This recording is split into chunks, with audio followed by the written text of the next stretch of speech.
My life be like, yeah. My life be like, yeah.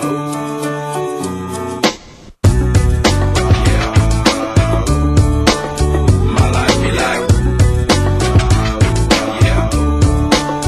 My life be like times like these that make me say, yeah. Lord, if you see me, please come my way. Like leaving brain control and I'm straight, yeah. Long sacrifice in the right my life.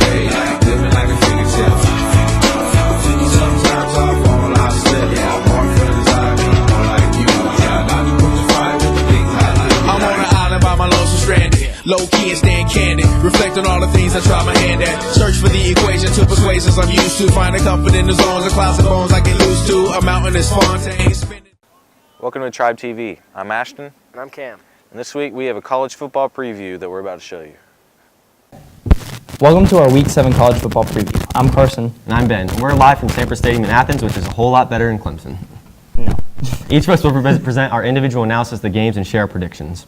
Our first game is number 9 Washington State versus California. I don't think anyone expected Washington State to be 6-0 at this point in the season, but they are proving that they need to be a top 10 team after USC and Oregon taking both of those wins. Meanwhile, Cal's on a 3-game losing skid, and I think Washington State has way too much momentum to even give the Golden Bears a chance in this one. I like Washington State big. I agree with you on this one because Washington State's quarterback, Luke Falk, is playing some of his best football this season, and the Cougars' defense looks stronger than in years past. And I think they should be more than enough to take down California on the road. Washington State this Saturday. Our next matchup is number 24 Texas Tech versus West Virginia. Texas Tech is quietly 4-1 on this season, and they're ranked number 24, and they gave Oklahoma State a run for their money earlier this season. And West Virginia fell out of the top 25 last week, but their losses came from West Virginia and TCU, which are both quality teams. And for that reason, you can't count out quarterback Will Grier and the Mountaineers. I think West Virginia will steal a top 25 victory at home over the Red Raiders. Even though Texas Tech is in the top 25, I just don't believe they've played any quality opponents to this point in the season.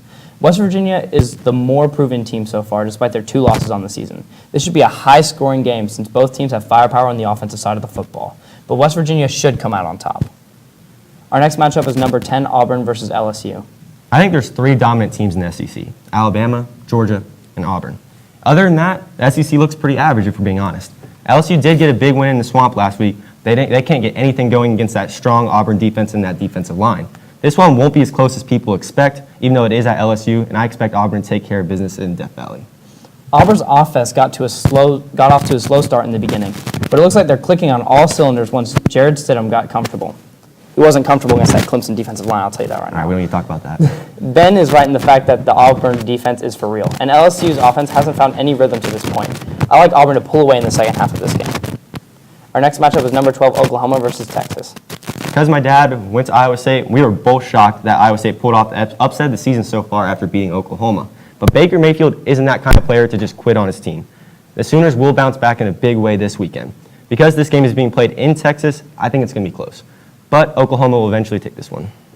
I think Texas head coach Tom Herman has the Longhorns going in the right direction. But this is a tough matchup this week.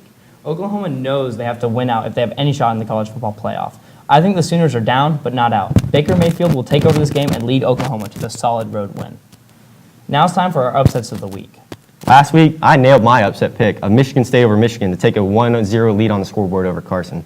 I'm going to pick on the Wolverines again this week because I think Indiana can knock off Michigan in Bloomington. Indiana has a chance to shake up the Big Ten even more, and I think the Hoosiers will have what it takes to be my upset pick of the week. Unfortunately for me, UNC wasn't able to pull off the upset against Notre Dame last weekend. But it's a new week, a new upset. I'm going to go with Pittsburgh over NC State.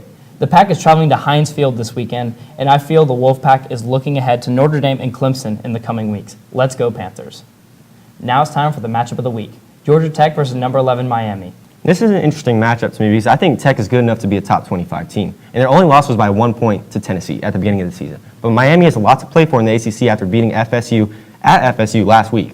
I'll take the Hurricanes by double digits in Hard Rock Stadium. Here we go. I think Georgia Tech has got Miami this week. The Jacksons have spent the bye week studying film in the film room for this matchup. I think Georgia Tech will win this matchup by the skin of their teeth. That's all we've got for you this week. I'm Ben. And I'm Carson. Let's send it back to Ashton and Grayson. And Cam. Just Cam. No Grayson this time. Next, we have Eric Wilson interviewing one of our softball seniors. Let's check it out. I'm Eric Wilson with Tribe TV, and we're here to interview Destin Jones. How does it make you feel that this is your senior season? It's really bittersweet. I will definitely miss playing with the girls, but I'm excited to move on to the next chapter of my life. What made you choose softball as your sport?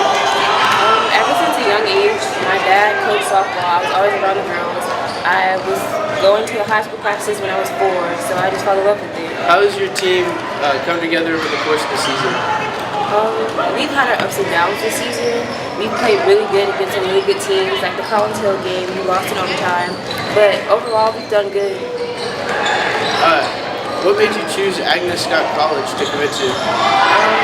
Agnes Scott is such a great academic school, and I've always wanted to be a doctor, so I was able to pursue my softball career there also while going to get a great education. What do you expect to do in the first round of the playoffs?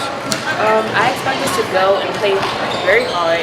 East Calvary is a great team. They're very well recognized, and we're just going to go and give it a good fight. Okay, thank you. Next, we'll have Ashton Shepard breaking down this past week's sports highlights. Good morning. I'm Ashton, and I have a breakdown on all the sports going around right now at Peachtree Ridge High School. In volleyball this week, the varsity team lost in the first round of the state playoffs 3-1. This is the first time the Lions have reached the state playoffs since 2015. Also, congrats to Helena Berg and Brittany Best for their all-area selections. In softball this week, the Lady Lions also made the state playoffs and will square off with East Coweta on Thursday at 4 and 6. The softball team went 13-9 on the season, and we wish them luck Thursday. Our Blue Bride team competed this past week, and they finished second as they continue to improve as the season goes along. They will host a huge competition this weekend, and then will travel to Loganville the following week, where they will compete. Our Peachtree Ridge Marching Band received straight superior ratings this past weekend for finishing second in the percussion division. Congratulations to Mr. Unger, his band, and staff members. Our cross-country team had a great weekend this past weekend, and there was a race in Douglasville, with Chase Condra and Alex Haggard leading the pack for the boys, with both of them finishing under 16 minutes. Mary Catherine Knott led the girls and finished with the school record in a time of 18 minutes and 11 seconds. Congratulations to those runners. Well, that's all we have for this week. I'm Ashton Shepard, and we'll send it back to Ashton Shepard. Hey, moron, we're supposed to talk about the water. No. Hello? Ashton's an idiot? Yeah, I know. Next, we have Lugan Grayson breaking down last week's loss against Mountain View and a preview of this upcoming home game against Mill Creek. Good morning, Ridge. I'm Ben. And I'm Luke. Last week, Peachtree Ridge suffered a tough 38-7 road loss at Mountain View in their second region game of the year. This week, the Lions play the Mill Creek Hawks, who are 5-2 on the season and ranked number 14 in the state. The Hawks have a strong run game and average over 250 rushing yards per game. The Hawks offense is led by Brady Longnecker at quarterback and Uriel Levitre at running back. The game starts tomorrow night at 7:30, and we hope to see all y'all out there. Now back to Ashton and Grayson. That's it for this week's show. I'm Ashton, And I'm Cam. and we'll see you guys next week.